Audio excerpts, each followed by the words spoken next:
네, 오늘 우리에게 주신 하나님의 말씀은 민수기 7장 1절에서 9절 말씀입니다. 민수기 7장 1절에서 9절 말씀 우리 다 같이 한 목소리로 합독하겠습니다. 모세가 장막 세우기를 끝내고 그것에 기름을 발라 거룩히 구별하고 또 그 모든 기구와 제단과 그 모든 기물에 기름을 발라 거룩히 구별한 날에 이스라엘 지휘관들 곧 그들의 조상의 가문의 우두머리들이요 그 지파의 지휘관으로서 그 계수함을 받은 자의 감독된 자들이 헌물을 드렸으니 그들이 여호와께 드린 헌물은 덮개 있는 수레 6대와 소 12마리이니 지휘관 2사람이 수레가 하나씩이요 지휘관 1사람의 소가 한 마리씩이라. 그것들을 장막 앞에 드린지라. 여호와께서 모세에게 말씀하여 이르시되 그것을 그들에게서 받아 레위인에게 주어 각기 직임대로 회막 봉사에 쓰게 할지니라. 모세가 수레와 소를 받아 레위인에게 주었으니 곧 게르손 자손들에게는 그들의 직임대로 수레 2과 소 4마리를 주었고 므라리 자손들에게는 그들의 직임대로 수레 4과 소 8마리를 주고 제사장 아론의 아들 이다말에게 감독하게 하였으나 고앗 자손에게는 주지 아니하였으니 그들의 성소의 직임은 그 어깨로 매는 일을 하는 나달이었더라. 아멘. 이 시간 은혜를 아는 사람이라는 제목으로 여러분과 하나님의 말씀을 함께 나누겠습니다. 오늘 본문 말씀의 내용은 이제 모세가 성막이 다 완성된 후에 그러니까 성막도 잘 지어지고 또 그 안에 기물도 다 준비되고 또 이 성막에서 일하는 사람들 이제 레위 지파들이죠. 그 레위 지파에 속한 자손들이 각기 직임을 맡게 되는데 그 모든 것들이 이제 다 정리된 이 완성이 끝난 후에 각 이 성막과 그 제단과 기물들의 기름을 발라서 거룩하게 구별하는 그런 예식이 치러지고 이스라엘 백성의 이 12지휘관들이 자발적으로 하나님 앞에 감사의 헌물을 드리게 되는 내용이 나오게 됩니다. 그리고 그들이 드린 이 헌물을 하나님께서 레위 지파들에게 주셔서 이 하나님을 예배하는 일에 이제 쓰임 받는 이 레위 자손들이 뭔가 이 운반하는 일에 필요한 그러한 도구로 사용하게끔 분배하시는 내용이 오늘 본문의 내용입니다. 저는 먼저 여러분과 함께 오늘 이 자신의 자발적인 이 마음을 다해서 헌물을 드린 이 12지파의 수장들, 이스라엘 백성의 이 12지휘관들을 통해서 하나님 나라의 리더십이 어떤 사람인가에 대해서 좀 말씀을 나누고 싶어요. 얼마 전에 이제 저희 큰아이가 반장 선거를 했습니다. 3학년이 됐기 때문에 이제 제대로 된 임원 선출을 한다고 하더라고요. 근데 이제 반장 선거에 나가고 싶어 했어요. 반장 아니면 부반장이라도 되고 싶다며 이렇게 얘기를 하길래 뜻이 정 그렇다면 잘 준비해서 나가봐라 그랬는데요. 결과는 제가 말하지 않겠습니다. 네, 아이가 굉장히 침울해하면서 집에 들어왔는데 학교에서 눈물이 나는 걸 꼭 참았어 이렇게 얘기를 하더라고요. 그래서 제가 참 그 모습을 보면서 아이나 어른이나 할 것 없이 참 어떤 모임에 가면 누구나 장을 참 하고 싶어 하는구나. 반에서는 반장이 되고 싶어 하고 팀에서는 또 팀장이 되고 싶어 하고 또 기업에서는 또 사장이 되고 싶고 또 그런 거 아니겠어요? 근데 세상의 이치는 어떤지 잘 모르겠지만 오늘 본문 속에서 나오는 하나님 나라의 리더십은 어떤 사람들인가 라고 했을 때에 저는 이렇게 정의 내릴 수 있을 것 같습니다. 하나님의 리더십은 하나님이 주시는 그 은혜를 제대로 받고 누릴 수 있는 사람, 그래서 그것을 향한 제대로 합당한 반응을 보일 수 있는 사람, 그 사람이 바로 하나님 나라의 리더십이 아니겠나 생각해 봅니다. 오늘 우리가 이 민수기 7장 1절에서 9절 말씀을 함께 읽었는데 그 바로 앞절, 그러니까 민수기 6장 24절에서 27절 말씀은 우리에게 제사장의 축복문, 구약의 축도라는 별칭을 가진 그런 구절이에요. 우리가 같이 한번 읽어봤으면 좋겠는데요. 민수기 6장 24절부터 27절의 말씀 같이 한번 읽겠습니다. 시작. 여호와는 내게 복을 주시고 너를 지키시기를 원하며 여호와는 그의 얼굴을 내게 비추사 은혜 베푸시기를 원하며 여호와는 그 얼굴을 내게로 향하여 드사 평강 주시기를 원하노라 할지니라 하라. 그들은 이같이 내 이름으로 이스라엘 자손에게 축복할지니 내가 그들에게 복을 주리라. 아멘. 저는 이 구절이 하나님의 본심을 이스라엘을 향한 그때의 이스라엘을 포함해서 지금 예수 그리스도를 구주로 고백하는 영적 이스라엘인 저와 여러분을 향한 하나님의 본심이라고 생각합니다. 그런데 예나 지금이나 이 하나님의 본심이 사람들에게 제대로 전달되어지지 않는 것 같아요. 그래서 저희 교회 이름이 하봄교회인 겁니다. 사람들이 하나님의 본심을 제대로 알 수만 있다면, 그럴 수만 있다면 인생이 달라질 텐데, 그 안타까움을 가지고 하나님께서 저에게 이제 교회를 설립하셨는데, 자, 그렇다면 하나님의 본심은 이런데 왜 이 본심이 제대로 전달되지 못하는가에 대한 이유를 좀 말씀드려보자면, 저는 사람들이 하나님의 그 말씀의 표면적인 문자적인 해석에 많이 갇혀 있다는 생각을 합니다. 십계명을 비롯해서 사실 성경에는 하나님께서 하라 하지 말라고 하시는 명령들이 쫙 가득 차 있잖아요. 그런데 그 명령의 조항에 사람들이 너무나 갇혀서 오늘 이거 지켰나? 안 지켰네? 큰일 났네? 회개하고 또 이제 열심히 지켜야지. 이런 식의 신앙생활을 하다 보니까 신앙생활에 활력이 없고 항상 무겁고 수고하는 그런 짐을 진 그러한 이 종교생활에 갇히게 되는 거예요. 그런데 정말 이 하라 하지 말라는 명령 속에 숨어있는 하나님의 본심을 읽어낼 수 있다면, 그 본심이 무엇입니까? 오늘 우리가 방금 읽었지만 하나님은 우리에게 복 주고 싶어 하시는 분이죠. 우리를 지키시고 싶어 하는 분입니다. 세상이 알 수도 줄 수도 없는 은혜와 평강을 얼굴과 얼굴을 대면하여 폭포수같이 쏟아 부어주고 싶어 하시는 분이 우리 하나님이십니다.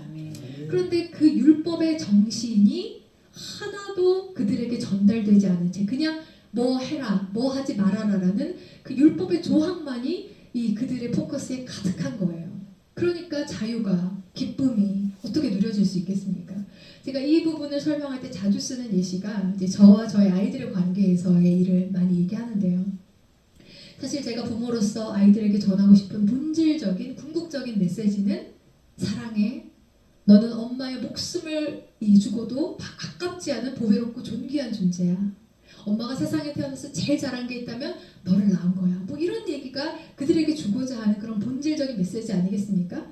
그러나 이 내용을 우리가 매일의 일상 중에 많이 이야기하기보다는 사실은 눈 뜨고 밤에 잠들 때까지 이거 해라, 이거 하지 말아라라는 내용의 이 언어가 훨씬 더 우리 삶에 가득 채우죠. 아침에 일어났으면 세수해라, 세수했으면 밥 먹어라, 편식하면 안 된다, 입 닦아야지, 길 갈 때 차 조심해야 된다, 나쁜 사람이 뭐 맛있는 거 준다고 따라가면 안 된다. 그런데 그 모든 하라 하지 마라 속에 무엇이 담겨 있나요? 엄마는 너를 사랑해. 넌 엄마한테 가장 무배로운 존재야. 난 네가 진짜 건강하고 잘 됐으면 좋겠어. 이 본심이 그대로 하라 하지 마라 속에 녹아있는 것이잖아요. 그렇게 우리가 하나님의 말씀을 이해할 수 있다면 엄마 왜 이렇게 잔소리 심한 거야? 하여튼 내가 빨리 독립해서 이 집을 떠나야지. 이렇게 반응하는 건 자녀가 부모의 심정을 전혀 이해하지 못했을 때의 반응이지 않습니까? 근데 많은 교인들이 그렇게 하나님의 말씀을 이해하고 그냥 어떻게 하면 안 두드려 맞을까? 그거에 전전긍긍하면서 살아가는 이 안타까운 신앙생활을 보이고 있다는 것이죠. 여러분 기억하십시오. 하나님은 우리에게 복 주고자 하시는 분이십니다. 하나님은 우리 때문에 그렇게 애를 끌고 속이 썩어나도 내가 제일 잘한 일은 너희의 아비가 된 거다라고 말씀하시는 분이에요. 그렇게 우리에게 평강과 은혜를 쏟아부어 주시는 그 하나님이 우리가 본문으로 돌아가면 성막을 지으라고 하셨잖아요. 성막의 의미가 무엇입니까? 하나님의 임재를 상징하는 거거든요. 그 복 주시는 하나님, 우리에게 좋은 것으로 쏟아부으시는 하나님이 더 이상 천상의 하나님으로 계시지 않겠다. 내가 너희 가운데 함께 있겠다라고 말씀하시는 메시지가 성막이거든요. 그러니까 이제 너 고아처럼 살지 마. 고아는 어떻죠? 자기가 모든 것을 결정하고 그 책임을 자신이 져야 합니다. 그러나 아비가 있는 자는 어떻습니까? 아버지가 계시니까 물어볼 수 있죠. 선하고 좋은 길을 인도받고 지도받을 수 있죠. 그리고 설사 잘못했다 하더라도 책임을 아버지가 져주십니다. 그러니까 이 하나님의 그 임재를 나타내는 성막이 완공되는 그 메시지를 보면서 이스라엘의 12지휘관들이 얼마나 감격했겠습니까? 우리 하나님 아빠 아버지가 우리의 삶 가운데 찾아오셨다. 이제 나는 혼자 걷는 외롭고 두려운 길이 아니라 하나님과 함께 동행하는 행복하고 즐거운 길을 살아갈 수 있다. 우리는 난민이 아니라 하나님의 군대요 하나님의 백성이다라는 그 자부심 아래서 그들은 감격에 겨워서 누가 시키지 않았는데도 수레를 하나님 앞에 헌물로 드렸습니다. 그러니까 여러분, 지도자는, 하나님 나라의 지도자는 하나님의 은혜를 은혜로 받을 수 있는 사람이 지도자로 세워지는 겁니다. 이 하나님의 임재, 임마누엘의 은혜가 12 지휘관들에게만 주어졌습니까? 그렇지 않거든요. 모든 이스라엘 백성에게 동일하게 주어졌음에도 불구하고 모두가 동일한 반응을 보이지는 않았습니다. 우리가 정말 하나님의 은혜를 매일 매순간 가운데 제대로 누릴 수만 있다면 우리의 삶이 얼마나 새롭게 달라질까요? 은혜를 받으면서도 사실은 많은 사람들이 아침에 눈 뜨는 게 너무나 당연한 일이고 내가 아무 사고 없이 그냥 하루하루가 이렇게 건강하게 흘러가는 것이 당연히 내 몫인 양 생각하지만 하나님의 은혜를 계속해서 영적 감각을 곤두세워서 캐치하고 그것에 반응하는 사람은 그렇게 반응하지 않습니다. 그 사람이 누리는 삶에 있어서의 그 만족도, 기쁨도, 행복도는 일반 다른 사람들과는 전혀 다른 것입니다. 바로 이런 사람을 하나님은 리더십으로 보신다는 거예요. 제가 이제 헌물의 이야기가 나와서 제가 헌금에 대한 이야기를 조금 말씀드리려고 합니다. 많은 분들이 목회자에게서는 이 헌금에 대한 설교가 굉장히 부담스러운 설교로 인식되어 왔고 또 성도들에게 있어서도 굉장히 저런 얘기는 좀 안 했으면 좋겠다 이런 주제로 인식되어 온 것이 사실인데요. 그런데 저는 여러분들이 이해를 좀 바르게 가지셨으면 좋겠는 게요. 사실 기독교는 타 종교랑 다른 것이 대부분의 종교들은 우리가 이렇게 치성을 드리면 예를 들면 헌금을 드린다든지 어떤 작정 기도를 한다든지 아니면 큰 봉사를 한다든지 이렇게 우리 편에서 뭔가 정성을 드리면 이제 신이 그것에 감동하여서 그래 그럼 내가 이제 너의 정성이 갸륵하니 지성이면 감천이라고 내가 너의 소원을 이루어 주겠다 이런 구조로 흘러가지만 기독교는 그렇지 않습니다. 굳이 기부와 테이크를 나눠서 설명한다면 언제나 기부, 주시는 쪽은 우리 편이 선이 아니라 하나님 편이 선입니다.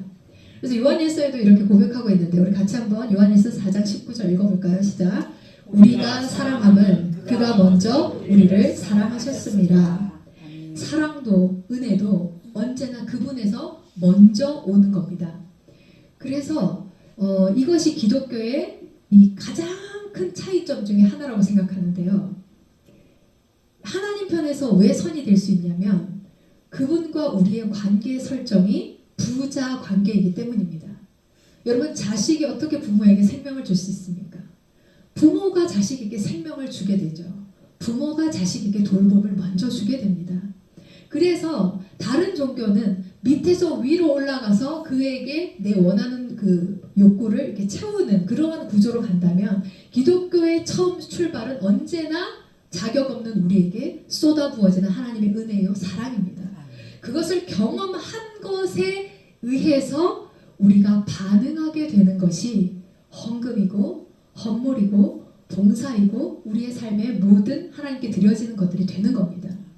제가 쉬운 예를 들어드리면 제가 첫째 아이를 낳고 굉장히 몸이 힘들었습니다. 아이가 예민한 기질의 아이이기도 하고 또 이렇게 젖병을 거부해서 늘 배가 고프다 보니까 자꾸 우는 거예요. 그래서 밤낮 없이 울어대는 아이 때문에 제가 사실은 좀 컨디션이 늘 좋지 않았었어요. 근데 어느 날은 이렇게 잠에 이렇게 쪽잠이 이렇게 들었는데 보통은 그렇게 잠이 들면 아이가 저를 흔들어 깨우던지 이렇게 눈을 이렇게 벌리던지 해서 어쨌든 자기가 원하는 걸 들어달라고 하거든요. 그래서 오래 자지 못하는데 어느 한 날은 아이가 3살 때였던 것 같은데요. 제가 깜빡 잠이 들었는데 꽤 오래 잔 것 같은 거예요. 그래서 제가 화들짝 놀라서 은서야! 이렇게 하고 찾았는데 제가 이제 소파에서 이렇게 깜빡 잠이 들었는데 아이가 자기 방에서 혼자 놀고 있다가 이렇게 아장아장 나오더니 엄마 나 배고파 이렇게 얘기를 하는 거예요. 근데 제가 그때 엄청 감동이 되는 거예요. 왜냐면 이 아이는 얼마 전까지만 해도 엄마가 아픈지 엄마 마음이 우울한지 아무 엄마의 형편과 상황에 대한 관심은 1도 없이 오직 자기 중심적으로 내가 배고프면 일어나야 되고 내가 이 뭔가를 놀고 싶으면 엄마는 무조건 놀아줘야 되고 자기가 받을 것만 계수하던 그러한 삶에서 아이가 어느새 그래도 조금 컸다고 엄마 자는데 내가 깨우면 안 되지 하는 마음이 그 아이한테 있었다는 거잖아요. 내가 배가 고픈데 조금 기다려야지 하는 마음이 그 아이에게 들었다는 거잖아요. 그만큼 아이가 성장했고 이 부모에 대한 인식을 가지기 시작했다는 거잖아요. 헌금은 그와 같은 거예요. 하나님께 늘 하나님 이거 주십시오. 기도를 하려고 앉으면 맨날 하나님 요거 주시고요. 이거 해결해 주시고 늘 그런 얘기만 하던 우리가 하나님 근데 저도 하나님께 뭐 드리고 싶어요. 하나님 뭐 드릴 수 있을까요? 여러분 생각해 보세요. 하나님한테 돈이 필요하겠습니까? 근데 왜 그거 하나님이 받으시죠?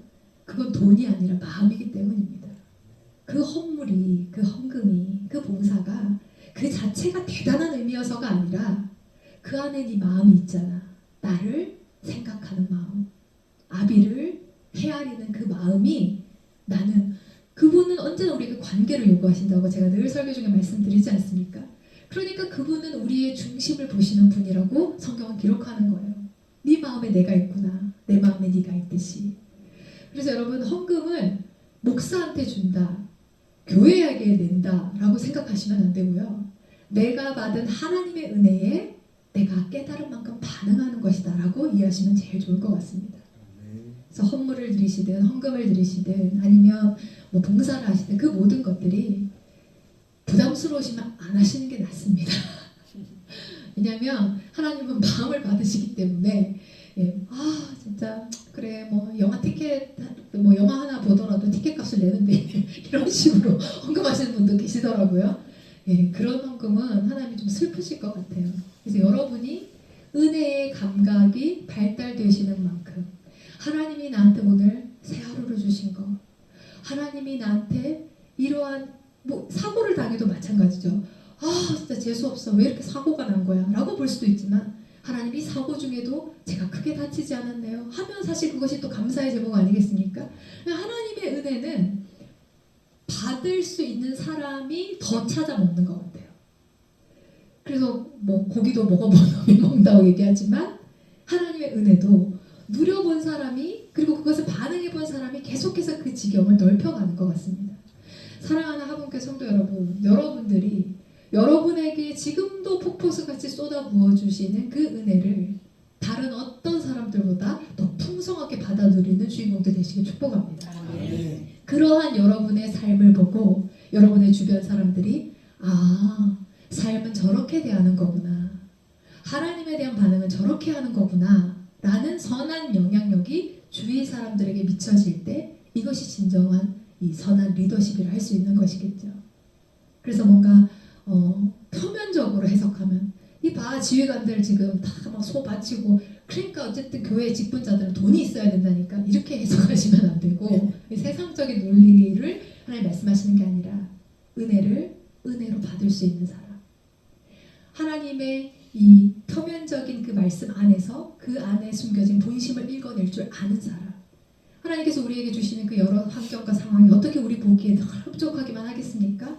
그러나 그 하나님의 이 존재에 대한 신뢰가 있기에 하나님 나에게 복 주시는 분인데 이 상황을 통해서 합력하여 선을 이루실 줄 믿습니다. 그러한 은혜의 고백 속에서 더 깊어지는 감사가 여러분들의 삶 가운데 뿌리내려서 저 사람 옆에만 가면 그냥 죽상을 하고 있다가도 왠지 소생함이 느껴져. 저 사람하고만 교제하면 왠지 내 삶이 그냥 복받은 것 같고 축복받은 것 같아. 이러한 영적인 아우라가 여러분에게 누려지시고 모든 이들에게 그러한 삶을 도전하시는 하나님 나라 지도자 되시길 축복합니다. 아멘. 두 번째는요. 이제 하나님께 그렇게 드려졌던 헌물이 어떻게 쓰이는가에 대해서 좀 함께 나누고 싶습니다. 이제 각 지휘관들이 소 한 마리씩을 드렸습니다. 그리고 두 사람에 하나씩 수레를 드렸어요. 그러니까 총 수레는 6대고 소는 12마리가 하나님 앞에 헌물로 드려졌습니다.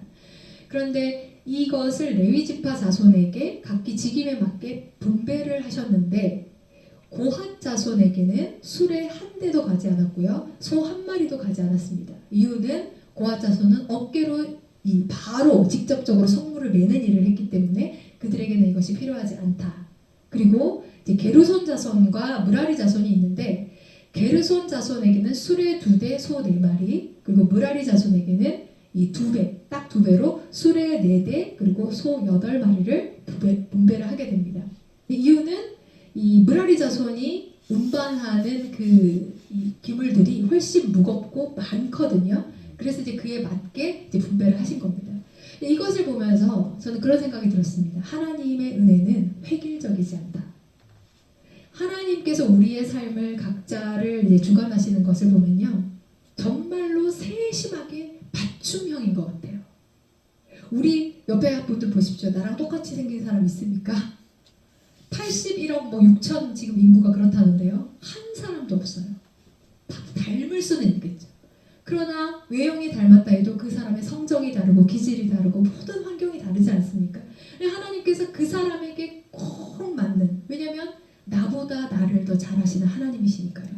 그래서 그에게 맞는 상황과 환경으로 우리의 삶을 신실하게 이끌어 가시는 겁니다. 제가 이번 주에 총회 개척 훈련을 다녀왔습니다. 저희 총회에 소속된 목사라면, 그래서 개척을 이제 교회를 세우는 사람이라면 누구나 필수적으로 받아야 하는 훈련이에요. 그런데 한 50명이 넘는 그런 목사님, 전도사님들을 이렇게 모아서 이제 워크숍도 하고 강의도 하고 이렇게 하셨는데, 조별 모임이 있었어요. 그런데 이제 보통은 각기 사람들이 다 조금씩 다르지만 보통은 개척교회가 이제 시작될 때 저같이 가족으로 먼저 시작을 하거나 아니면 이전 사역지에서 이제 부교육자 생활을 할 때 좀 오래 섬긴 분이라면 그때 이제 좀 관계를 잘 맺었던 몇 가정 정도가 따라 나오게 됩니다. 그래도 이제 적은 수죠. 그리고 이제 예배 처소 같은 경우도 대부분 가정이나 이제 작은 상가를 얻어서 그렇게 이제 임대를 시작을 하게 돼요. 그런데 저희 교회에 굉장히 특별한 케이스의 목사님이 계셨어요. 이 목사님은 자기가 개척을 한 게 아니고 서울의 큰 이제 이름만 대면 알 큰 모 교회가 80주년 기념 사역으로 개척교회를 하나 지어주겠다라고 이제 공약을 건 거예요. 그래서 교회 건물을 건평 500평의 3층 아주 번듯한 건물을 지어준 겁니다. 그리고 땅은 양산에 있는 또 모 큰 교회가 또 부지를 매입해줬어요. 그러니까 땅이 있고 큰 건물이 있고 그 마련된 개척교회의 담임 목사로 청빙을 받으신 거예요. 그런데 이제 이분이 청빙을 받으시게 된 데는 또 그 요소가 작용을 했겠지만 이분은 지금 한국교회 찬양팀 중에 네노라 하는 찬양팀의 대표를 맡고 계시는 분이거든요. 그러니까 아주 훌륭한 찬양팀을 가지고 있고, 그래서 지금 이제 현재 이제 어떻게 성도님들이 나오고 계시냐 이제 물었더니 이제 한 달 되셨다 했거든요. 근데 한 달 되셨는데 150명이 출석을 하신대요. 그러니까 스타트 라인이 이제 다른 것이죠. 근데 제가 그 얘기를 들으면서 그분이 부러웠을까요? 안 부러웠을까요? 부러웠어요. 안 부럽더라고요. 아, 좋겠다. 야, 멋진데? 이렇게 그렇게도 시작이 되는구나. 까지였지. 나는 왜 그렇게 해서 시작이 안 되지? 나도 좀 그런 환경을 만나면 좋을 텐데 라는 마음이 진짜 1도 들지 않더라고요. 왜냐면 저는 저를 잘 아시는 하나님을 신뢰하거든요. 아멘. 그분과 이제 얘기를 조금 나눠봤는데 참 이렇게 겸손하고 좋은 성품의 분이신 것 같았어요. 잘 알지 못하지만. 근데 그분의 인격과 체질과 모든 것을 아시는 하나님께서, 그분의 약점과 그분의 강점을 아시는 하나님께서 그에 맞는 그러한 상황으로 그에 맞는 소명을 맡기시며 인도해 가고 계시듯이, 저는 이상미라는 이 존재를 지으신 나의 존재의 근원 되시는 우리 여호와 하나님께서, 상미 너는 이 환경이 필요해, 너에게는 이 개척 멤버가 필요해 라고 정확하게 알고 나에게 주셨음이 저는 믿어지더라고요. 그래서 제가 마음이 위축되지 않았어요. 여러분, 사람이 이러한 이 절대적인 하나님의 이 주시는 정체성이 있어야 흔들리지 않습니다. 보통 사람들이 어디 가서 불행을 느끼냐면 동창회를 가면 이 마음의 힘듦을 느낀대요. 어머, 쟤는 지난번에도 명품백을 갖고 왔는데 이번엔 또 다른 브랜드를 또 메고 왔네. 우리 집에는 비닐봉지밖에 없는데 이러면서 네, 그럼 저 집 신랑은 세상에 돈도 잘 벌어오는데 자상하게까지 하네. 나는 재혼을 해야 되나 이제 뭐 이렇게 하고, 저 집 아들은 그렇게 또 공부를 잘한다, 좋은 학교를 갔다네. 아유, 우리 애들은 남편을 닮아서 머리가 이렇게 안 좋네. 뭐 이런 얘기들. 그러한 상대적인 박탈감으로 사실은 많은 사람들이 힘들어하거든요. 우울감을 느끼거든요. 그런데 그때 우리가 서로를 바라보는 시선 너머에 우리의 삶을 주관하고 관장하고 계시는 하나님에게 시선을 둔다면, 하나님이 저 사람에게 이 준 환경을 나한테 주면 난 정말 행복할 것 같지만 하나님이 보시기에 no, 아니, 그걸로는 내가 생각하는 천국 시민으로 자랄 수 없어 라고 판단하셨기에 그러한 상황을 나에게 주셨구나 라고 우리가 좀 이해할 수 있으면 좋겠다 하는 생각을 해봤습니다. 여러분, 강주현 씨 아시죠? 최민수 씨의 와이프이기 때문에 그 자체만으로 존경을 받으시는 분입니다. 최민수라는 거친 사람을 끝까지 품어내고 그 가정의 아내의 역할을 꿋꿋이 해내는 그것만으로 많은 사람들이 정말 너무너무 롤모델이에요, 존경스럽습니다, 이런 찬사를 받으시는데, 그분이 얼마 전에 유튜브에서 얘기하시는 걸 들었어요.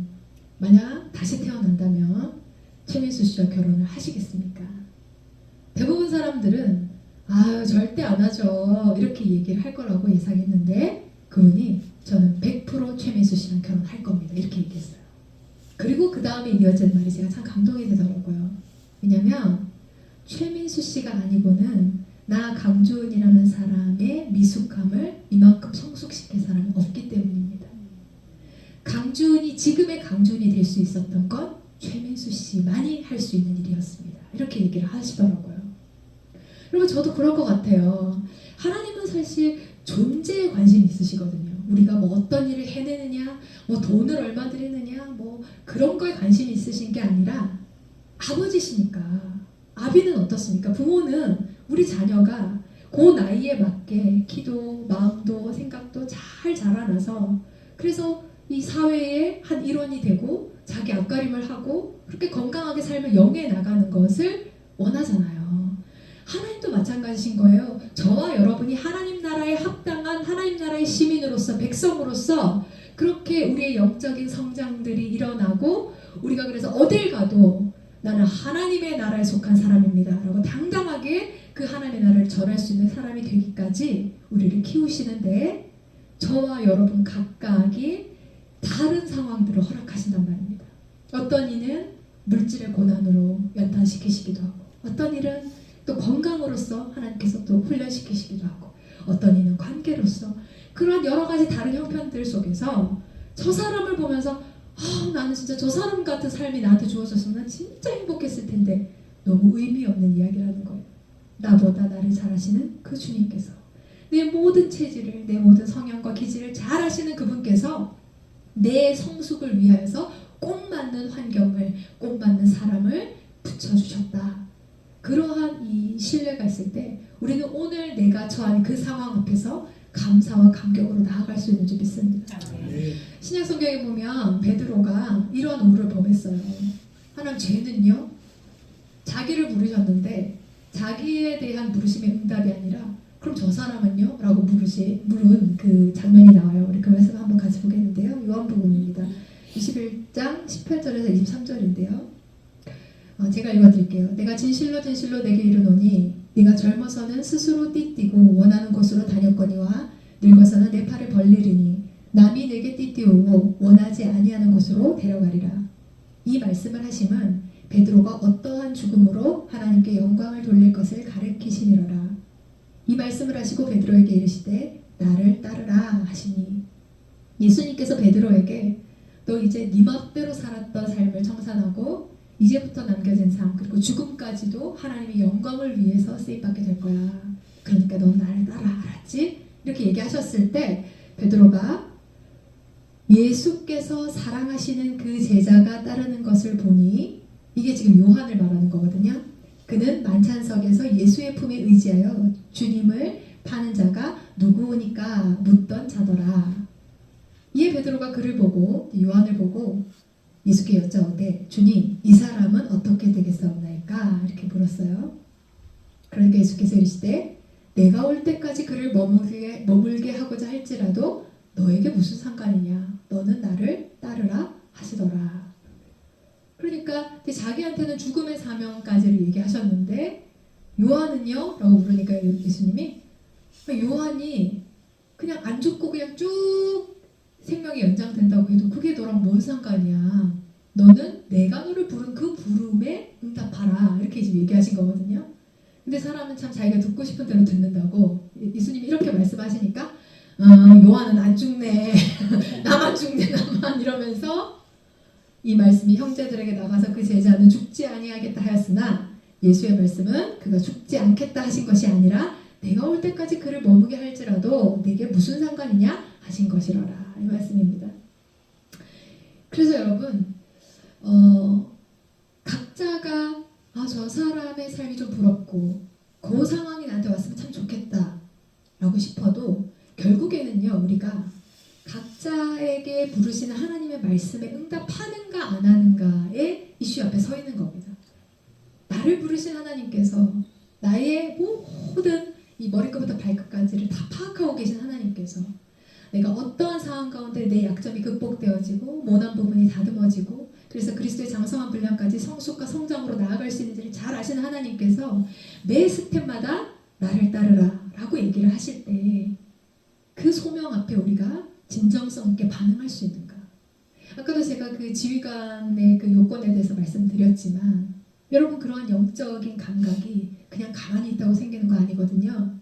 하나님께서 매일 매순간 나를 따르라 인생 전체를 걸쳐서 부르시는 큰 소명도 있지만 매일 매순간 우리를 부르시는 삶의 작은 이 부르심이 있습니다. 예를 들면 오늘 네가 그 집사님한테 전화 한번 해봐. 저 마음 불편해요. 저 그분한테 얘기하기 싫어요. 그래도 해봐. 내가 불편하지만 주님이 말씀하셨기에 순종하는 것. 그런 삶의 아주 작은 걸음걸음마다 주님의 콜링에 응답하다 보면 이 영적인 감각이 살아난다는 거예요. 그래서 누구보다도 길거리에 지나가는 간판만 봐도 하나님의 메시지를 그걸 받을 수 있는 그러한 이 영적인 수준이 될 수 있는 것이죠. 그래서 아까 그 베드로가 요한을 지칭하여서 말할 때 이렇게 얘기했잖아요. 예수께서 사랑하시는 그 제자가 따르는 것을 보니 이 요한복음은 요한 자기가 쓴 거거든요. 근데 요한은 자기를 항상 얘기할 때 뭐라고 얘기하냐면 예수께서 사랑하시는 제자 이렇게 얘기해요. 그러면 질문입니다. 예수님이 특별히 요한만 사랑하셨습니까? 아니거든요. 12제자를 동일하게 사랑하셨어요. 그런데 요한은 항상 뭐라고 얘기하냐면 예수께서 사랑하시는 제자. 마치 그냥 표면적으로만 보면 특별 대우 받은 것 같은 느낌이 들 정도로 항상 자기를 그렇게 소개해요. 이 얘기는 무슨 얘기냐면 요한이 예수님을 그렇게 뜨겁게 사랑했다는 얘기입니다. 내가 안 사랑한 사람이 나를 사랑해서 뭔가 표현을 하고 하는 게 크게 와닿지 않잖아요. 근데 내가 사랑하는 대상이 나에게 보내는 눈빛, 손길, 그런 표현들 이게 얼마나 크게 여운이 갑니까? 그러니까 하나님이 주시는 은혜의 경중이 있어서가 아니라 우리 모두를 향한 하나님의 동일한 은혜 가운데서도 어떤 이는 100%를 누리는 사람이 되고 어떤 이는 1, 20%밖에 누리지 못하는 사람이 된다는 거예요. 남은 어떻게 한량없는 이 은혜를 갚을까? 울고불고 신앙을 고백하면서 나아가는데 어떤 사람은 이것밖에 없는겨? 또 다른 기적은 없는겨? 이렇게 자꾸만 다음을 계속 요구하면서 또 그 기적을 줬을 때 그 은혜가 오래 가지도 않아요. 그냥 당연한 것이 되어버리는 그 기준, 그 나눠짐은 무엇이라고 했나요? 오늘 일상 중에 나에게 들려지는 하나님의 부르심 앞에 응답하는가? 나의 익숙함을 꺾고 주님의 새로움을 받아들일 수 있는가? 세상에 관통하는 논리를 업고 하나님 나라의 논리로 내 결정을 할 수 있는가? 이러한 그 선택과 결정들이 쌓여서 그 사람의 존재가 되고 그 존재가 하나님의 기뻐 받으시는 진정한 삶의 예물이 되는 줄 믿습니다. 사랑하는 하복교회 성도 여러분, 12지휘관들이 아무도 시키지 않았지만 자기에게 주신 그 하나님의 임재의 감격에 겨워 하나님 앞에 자신의 최선을 드렸습니다.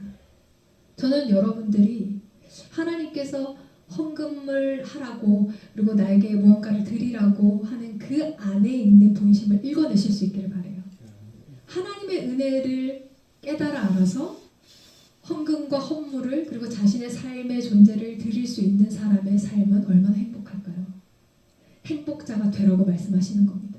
아멘. 나한테 돈 내는 자가 되라고 말씀하시는 게 아니라 감격에 겨워서 이거 안 드리면 못 견딜 만큼의 행복 지수를 너에게 주고 싶으시다는 게 하나님의 본심인 겁니다.